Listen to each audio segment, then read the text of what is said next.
Ladies and gentlemen, welcome back to Tarks Gauntlet. The title says it all, like usual. These are the games I've been playing lately, i.e. a few months ago. It took a while to get this out, and I've done my best to arrange these in the order that I think you'll be most interested in. Though, I can't read your minds, and I don't know you all personally, so time codes are in the description for those of you who want to jump around. If you like this video, hit that like button. If you want to see more, hit that subscribe button. In the comments down below, why don't you guys tell me what you've been playing lately or what you thought of some of the games that I've played here today. If you've played any of them or if maybe some of them are on your radar. But I'm gonna go ahead and say about 30 seconds of chilling YouTube engagement is enough. So let's get this video started with our first game.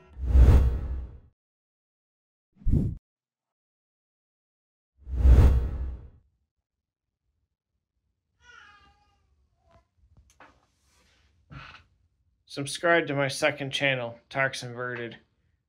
There's a bunch of junk on there. Check it out. It's poop. Poop channel. Final Fantasy XVI.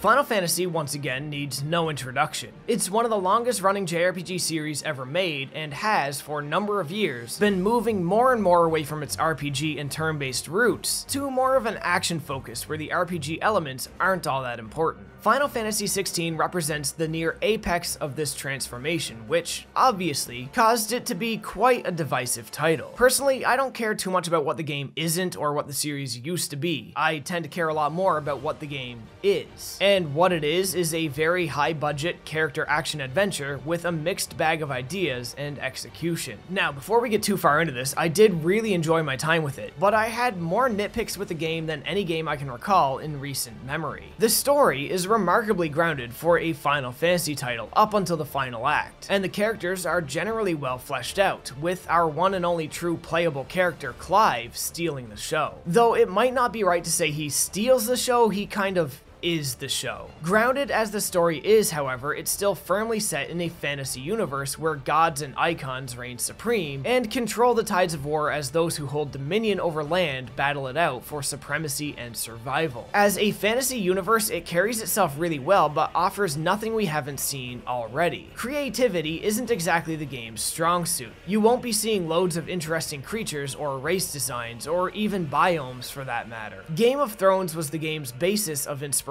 and it really shows. The action combat is smooth and fun, but the balance leaves a lot to be desired, as the game is remarkably easy, with no harder difficulties to be utilized until New Game Plus. Not that that does much to up the ante anyways. I don't mind the combat being easy, as I had a lot of fun power tripping and finding ways to break the game more and more, but it's not exactly ideal. Areas all look nice and very handcrafted, but invisible walls and lacking traversal mechanics right down to the absence of a run button can make exploring or retreading territory an exercise in patience. At the game's launch as well, there were numerous quality of life features missing, most notable for me being its absence of a toggle switch to turn motion blur and camera follow on or off. While they did patch this rather quickly, it seems riding your chocobo still utilizes camera follow. The side quests in the game are bloated to take up more time than necessary, with interactions being over-scripted and often quite dry. While there's a lot of good stories to be found here, they could use some brevity, more varied objectives, and better loot. The loot system in the game is honestly just very poor. To fill out the world more, they put crafting materials around everywhere for you to collect, but they are overabundant and feel like more of a waste of time to get than anything. You can get weapons and consumables as well, but considering you only have one playable character to equip stuff to, Clive, these don't go very far. Final Fantasy XVI is really carried by how much you care about its spectacle, the story, and the characters, all of which I think are quite exceptional, minus a few missed strides. The OST as well I thought was extraordinarily good. The actual gameplay aspects and side content, however, could use a lot of work, as even the best parts of these include deep flaws that only weighed heavier on me the longer I played, which for me was a bit over 50 hours, which included beating the main game and all but a few of the last rounds of side quests, which is where the best side quests can be found. It doesn't get a glowing recommendation from me, but I would still recommend it fairly highly if you're somebody who can play around the issues I mentioned here. But if you're somebody who's hung up on made-up discourse over what is or isn't Final Fantasy and aren't willing to venture outside the box it broke itself out of 20 years ago, just don't play it. Nobody really cares. The discourse is stupid and the game won't miss you any. And I'm sure you have better ways to utilize your time than playing something you're just gonna complain about anyway. So Wade, Sir Tyler, let us do our duty. With pleasure, my lord. As you command. Momodora, Reverie under the Moonlight.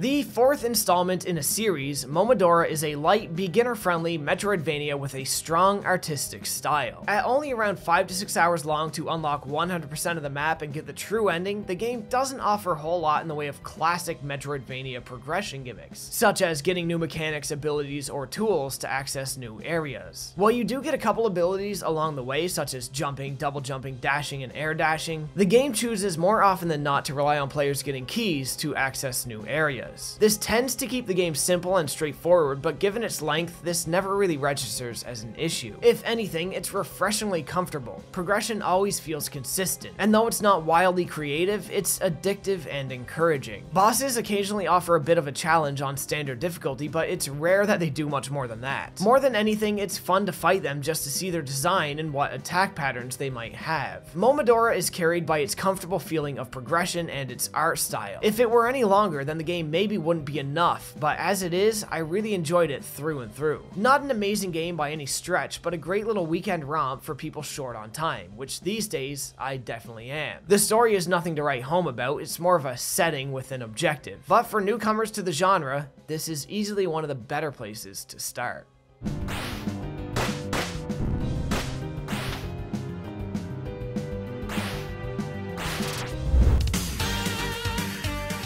Natsuki Chronicles.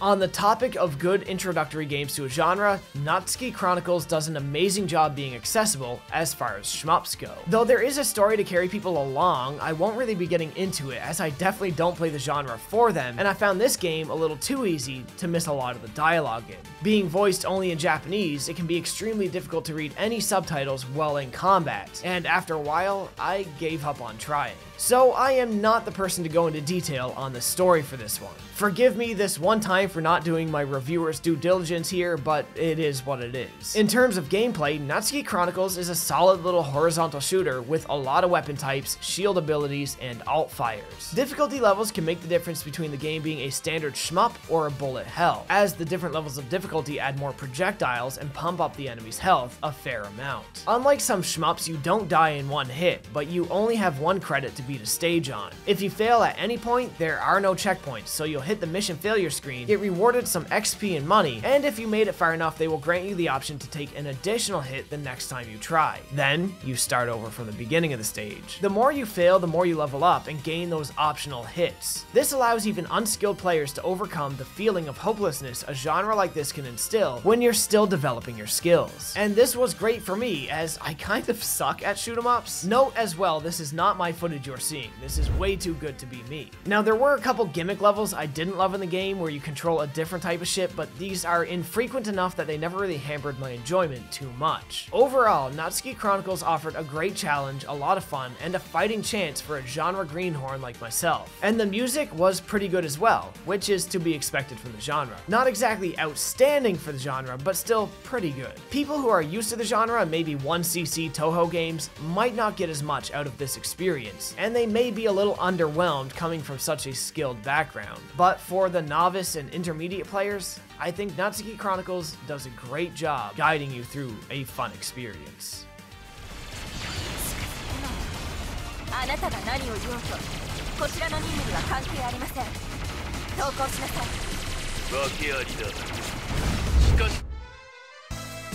LEGO Star Wars: The Skywalker Saga. If LEGO Star Wars does anything well, it's proving that men only want one thing, and it's fucking disgusting. Jar Jar Binks! Any game that lets you roleplay as Jar Jar Binks, the greatest Gungan warrior and political advisor in the galaxy, is an easy 10 out of 10 perfect game. All other games can just stop production and give up now. It's pointless. We are never going to top this. Unless, of course, there is a shower with Jar Jar Binks simulator in development that I don't know about. Now, I'll keep this one brief, as I can't imagine many people on this channel care too much about this game, but I rather enjoy the LEGO games. As collectathons, they can be a bit intimidating and overwhelming, as there's simply too much to do do at times, and you'll need to control the scope of content you complete yourself, lest you burn out. But I really enjoy the power creep you get in these games as you unlock stud multipliers the further in you get, building and building these multipliers on top of each other until you hit the point where you and your super gonk droid become a force unlike anything the galaxy has ever seen. Darth Bane, eat your heart out. While the game functions about the same as many other LEGO games, some new battle mechanics, cinematic events, and perspective controls make a big difference in the playability of it. Multiplayer also feels less frustrating, as if you spend less time tripping over your player 2. However, on the PS5 there is a noticeable screen tearing issue on multiplayer that made it kind of not worth pursuing for me. So my wife and I, instead of playing split screen, passed a controller back and forth. Containing truncated versions of all 9 movies, the game does a great job making the story flow with lowbrow humor and remains consistently entertaining from start to finish, at least for fans of the series. The less familiar you are, I could only imagine the less you'll get out of the experience. If you had issues with the sequel trilogy, I can only add that this game turns the joke of them into something that's actually funny, but it certainly doesn't redeem them in any way. This game doesn't bring balance to the series like Anakin did for a while, if you catch my drift. Eye roll emoji. As far as LEGO games go, this one feels the most advanced and feature complete by far, but there is an argument to be made that it's simply too much. That said, I didn't mind, and fans of Star Wars and LEGO games should find a lot to love here. Away, put your weapon. I mean you no harm. I'm looking for a Jedi Master. Yoda? You seek Yoda? Oh, I don't even know what I'm doing here. We're wasting our time. Braid and Superliminal.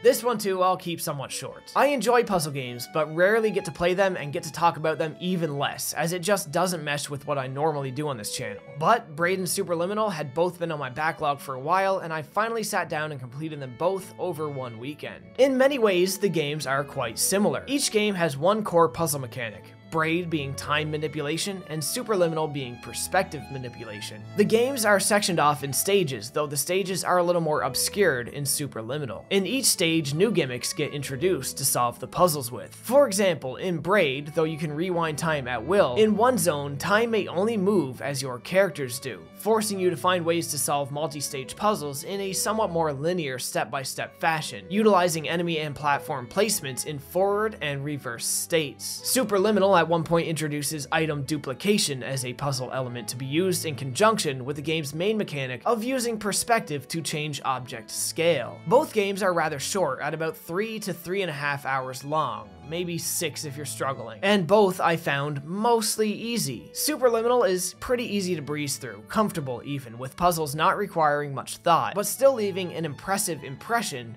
for their unique nature. Braid is definitely the harder of the two, though I personally found its difficulty overstated, as I feel like this game had somewhat of a reputation for being hard. That being said, difficulty in games like this is arguably more subjective than in other genres. Those who simply don't like logic puzzles or thinking outside the box may struggle more than I did. I went into Braid fully expecting to get stuck on some puzzles and ready to reference a guide if necessary, as I just wanted to finally play the game and see it through. However, I found guides totally unnecessary. Even at one point where I understood the puzzle and knew what I had to do, but just didn't feel like putting in the legwork to find the exact order I had to do things in, that kind of thing that sort of feels like it'll be a time sink of attempts until I just got it, I managed to stubbornly work my way through it in 20 minutes or less and never actually ended up opening the guide. Now, between these two games, I feel Braid was the better of the two, but both were really worth playing. Thing is, Braid tells an interesting story about a flawed character that culminates in a really wicked final stage that does more meaningfully artistic with the idea of perspective than Superliminal does. Though in saying that, Braid was using narrative perspective while Superliminal uses spatial, and there's honestly no way to actually compare the two. I just wanted to sound smart for a second. Superliminal, while good, has a very basic by-the-numbers Portal type of story. You just get thrown into an environment to solve puzzles while a disembodied voice talks to you. It raises some questions here and there about the environment and your place in it, but it didn't feel like much I hadn't seen or heard before. power. It's a far cry from the same sort of thing in something like, say, the Stanley Parable, and I found myself really just sticking with the game for the puzzle solving aspects, which, can't be overstated, were really cool. Some people may find Superliminal had a deeper, more impressive message than I did, and that's fair. It's almost begging for the players to feel some deep way about it at times. But for me, it just didn't hit in a meaningful way. Not like Braid anyway. That game's gonna stick with me for a while. All that said, I'd recommend both games and they can be played relatively cheaply. Both work well on Steam Deck as well, so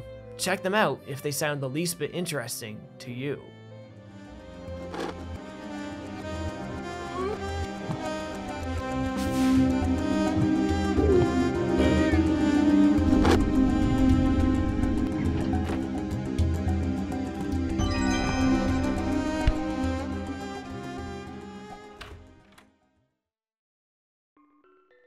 And there you have it. That's just a handful of the games I've been playing sort of recently. Like I did at the beginning, it's time to shill engagement. Make sure you like, comment, subscribe. Let me know what games you guys have been playing or what you thought about some of the games that I played here, if you've played them or if there's something you're looking forward to. This episode had quite a diverse range of genres, and while I am a rather eclectic player, I'd say that this one maybe goes a little further into the reaches of my interests than these videos usually do. So if you like these videos, I hope to see you all again soon, and as always, folks, thanks for watching.